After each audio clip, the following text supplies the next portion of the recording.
હમણાં કોઈએ મને કહ્યું કે મારું બાળક જીદ કરીને બધું મેળવી જ લે છે. હું એને ના જ નથી પાડી શકતી. એટલે મેં કહ્યું, ચિંતા ન કરો. તમે નહીં શીખવી શકો તો આ જીવન તો ધીરજ શીખવી જ દેશે.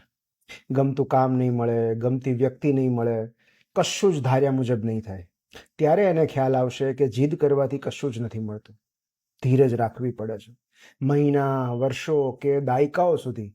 અને ક્યારેક ધીરજ રાખ્યા પછી પણ કશું જ નથી મળતું. પણ ત્યારે એને સમજાશે કે ધીરજ રાખવાનો હેતુ કશુંક મેળવવાનો નહોતો.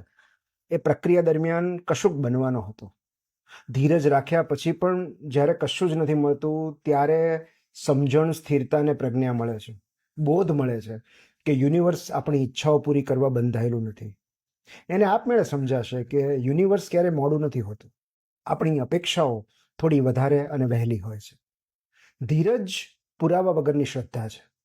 એ રાખનારા ક્યારેક દુઃખી થાય છે, પણ એ ન રાખનારા કાયમ દુઃખી થાય છે. કેટલાક દરવાજા બળ કે જીદથી નથી ખુલતા, ધીરજથી ખુલે છે.